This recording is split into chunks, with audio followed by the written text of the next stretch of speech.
যেখানে সবকিছুর কারিশমা শেষ, ওখান থেকে দোয়ার কারিশমা শুরু। এরকম অনেক ক্যান্সারের মতো দুরারোগ্য ব্যাধিতে আক্রান্ত, ডক্টর ফাইনালাইজ করে দিয়েছে বাঁচবে না, 2 মাস বাঁচবে। কয় মাস? কথা বলেন। মাত্র 2 মাস সে বাঁচবে। তারপরে দেখা গেছে লোকটা 7 বছর বেঁচে ছিল। আছে না নাই? দোয়া, দ্য পাওয়ার অফ দোয়া।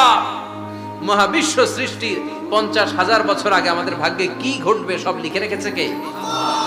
সব অপরিবর্তনীয়। কিন্তু এই তাকদিরেরও কিছু জিনিস আল্লাহ চেঞ্জ করে দেয় দোয়ার বরকতে। এজন্য দোয়া করার দরকার আছে না নাই? মায়ের কাছে দোয়া চাবেন, মায়ের দোয়া আল্লাহ ফেরায় না। মুসলিম ব্যক্তির দোয়া আল্লাহ ফেরায় না, মুসাফিরের দোয়া আল্লাহ ফেরায় না। যিনি রোজা রেখে দোয়া করেছেন তার দোয়া আল্লাহ ফেরায় না। বেশি বেশি আল্লাহর কাছে দোয়া করতে রাজি আছেন তো? আল্লাহ বলে, গোলাম চা বেশি বেশি দোয়া কর। উজিবু দাওয়াতাদ দাঈ ইদা দাআন। আমার বান্দা আমার কাছে চাইতে দেরি হয়ে যায়, দোয়া কবুল করতে দেরি হয়।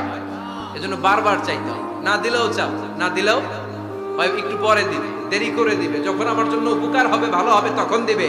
তা না হলে কিয়ামতের ময়দানে দিবে। চিল্লায় বলেন ঠিক কি না?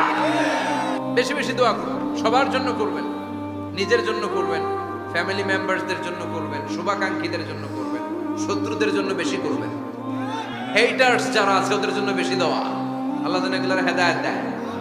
ইসলাম বিরোধী যারা, এদের জন্য দোয়া। হিন্দু বন্ধু থাকলে এদের জন্য দোয়া, হেদায়েতের দোয়া। ঠিক কি না?